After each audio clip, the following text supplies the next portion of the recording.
Where all my Billy Glam members at? Watching for the days of fashion, tuning in from day to day, wondering what Billy doing next. Fashion, money, stacks and stacks.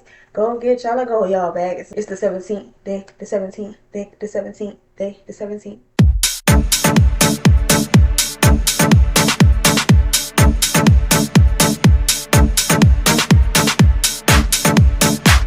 I'm so excited because today marks day one of our projects.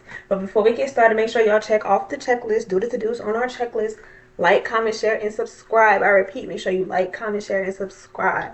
Let's get into it. So today's project will be the boho two-piece set. I wanted to do something different and something that leaned more towards a culture. This will actually be my first time doing something like this, so fingers crossed. Hopefully it turns out right. So I will be making a long sleeve gather shirt and some pants to go with it. To make the pattern for this shirt, you can utilize my pattern making video, and that's what I showed you how to make the bodice and the sleeves. With the sleeves, you'll just elongate them and widen them so that way you can make it gather before the shirt. Let me show y'all the pattern pieces. I did this ahead of time just to save time.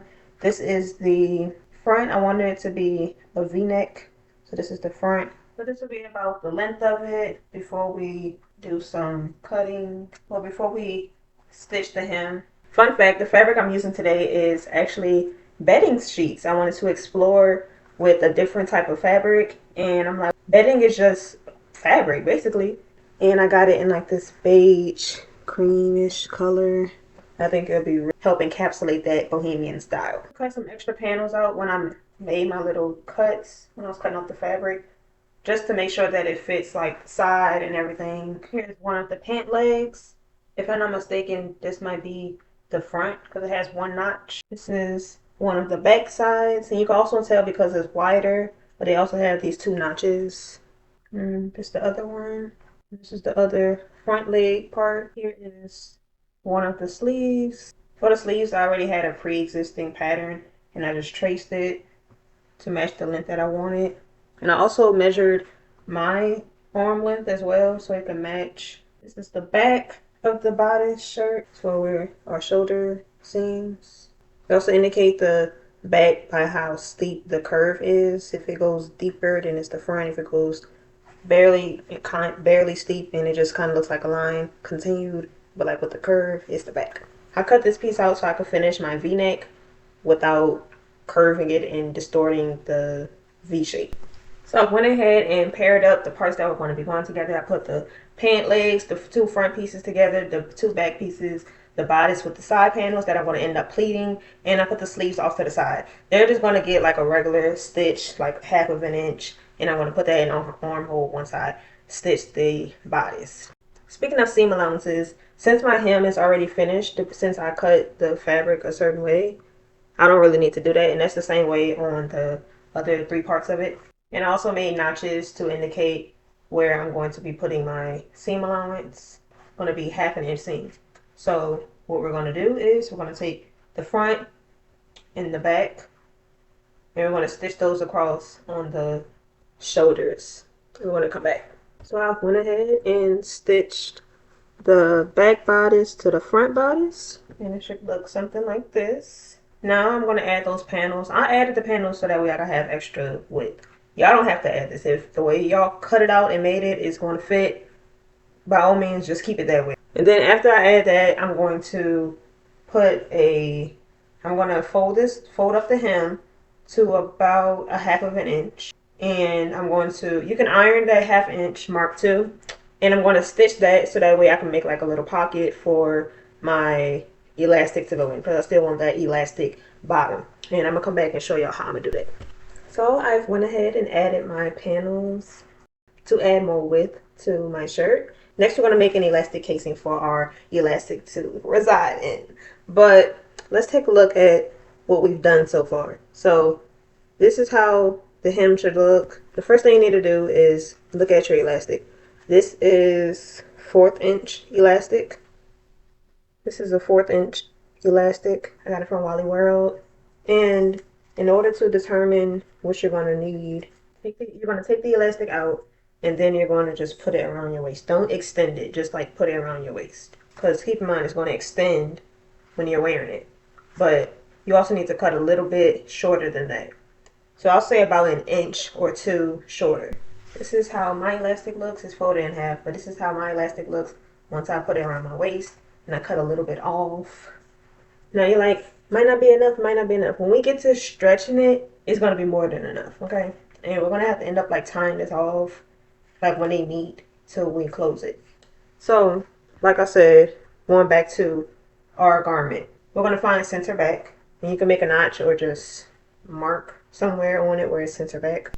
As you can see, I went ahead and made a mark right here where center back is. And you're going to leave some space on either side of that mark, and that will be where you close your elastic casing. Now, since my elastic is 1/4 of an inch wide, I think what I want to do is go ahead and add about 1/8 of an inch to that, and that will be my hem for the casing. And I will stitch that, fold down on that, 1/4 of an inch plus about 1/8.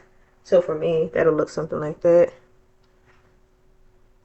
I will stitch that all the way around until I get to the center back. And you don't necessarily have to put more markings. You can just make sure you leave space on either side. I do want to mention that before you start pinning your hems and stitching on it and leaving a small gap in the center back, I do want to mention that make sure that you have serged or use the pinking shears like this on your raw edges after you've made your seams. So right now you should have your the side seam serged and the shoulder seam serged or pinked with pinking shears. I've made the casing for my elastic. There's an opening right here, and there's another opening for me to place my elastic in. And what you're going to do is you're going to take the elastic that you just cut before we went to the machine and made the casing for it, and you're going to take a safety pin and insert it onto the other side, and then you're going to maneuver it through the casing all the way around, tie it off, and stitch it closed. So this is how it looks once I've came back from my sewing machine after I fed my elastic through the casing. As you can see, it has like the little scrunched hem. So next, what we're going to do is start prepping the sleeves to insert them here. And I have this extra portion that I'm going to pleat and then put into my sleeve, so I'll just like do that off camera. It's not mandatory. That's just something that I added, and that's an extra step I have to take since I did that. And the next step, we're going to take the front part of our pant leg and stitch those together at 1/2 an inch. And then also don't forget to pink your seams if you don't have a serger. If you have a serger, make sure you serge those edges. And then after you've done that, you're going to do the same thing to the back, and we're going to come back. I've now went ahead and sewn my sleeves. Here's the other one. I also pinked the seams, and I started my pants just by stitching the J curves and combining the 2 front pieces and the 2 back pieces. Now we start to see everything take form. Next, what we're going to do is combine the side seams for the pants. We're going to combine the right and the left parts of the front and back seams at 1/2 an inch again, and you're going to you're either going to serge or pink the seam.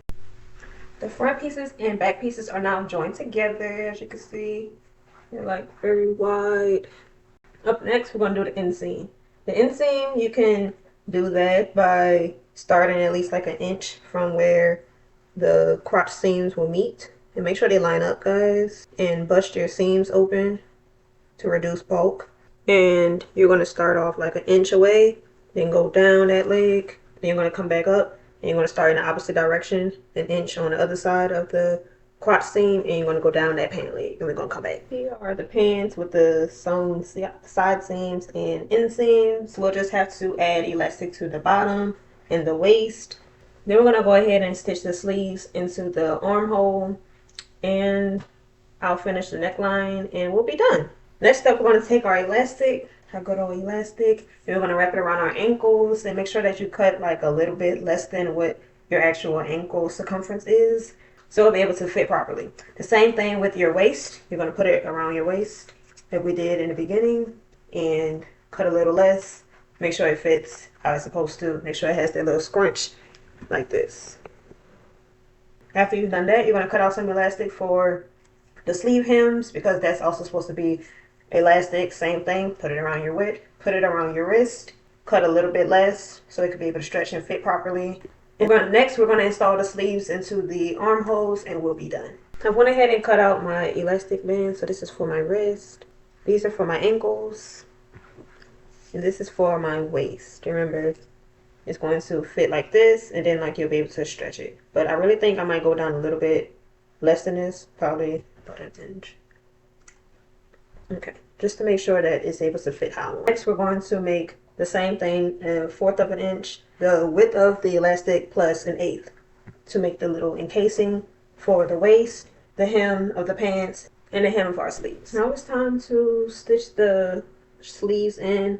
I went ahead and pinned my sleeve to the armhole. And I'm gonna do it on the other side, and we're gonna keep that same 1/2 inch seam. Then you're gonna serge or pink the seam, and I'm gonna show you how that looks when I'm done. This is how it fits so far on me. This is how it looks. The shirt looks on me. The sleeves, I have to do some like fixing in the neck. I might have to make that elastic. So far it fits how I want it to. Like, look at the panel and the little gathers underneath. Okay, let's get started. Let's finish up the pants and put the elastic casing for this, for the hems, and for the pants. So after 10 million years later and 1,000 threads later, we have now completed our 2-piece Bohemian set. So this is how the shirt looks. I decided I'm going to leave the neckline like this for right now. This is how it looks. It's the hem. Then it's the sleeve. And I added the elastic to it. So this is how it looks. And the same for the sleeve. Now, depending on how you did yours, with from your neckline to the size and the color of the fabric that you use and things like that, yours is not going to be exactly like mine, but it'll look similar to it. These are how the pants look. I'm really excited to wear these. They came out exactly how I wanted them to. Focus! This is how the waistband looks, and then the pant legs, and the hem. And this is how the other leg looks. On that note, we're going to end the video here. If y'all like videos like this, make sure y'all subscribe so y'all won't miss any more 40 days of fashion. And I'll talk to you guys tomorrow for day 18.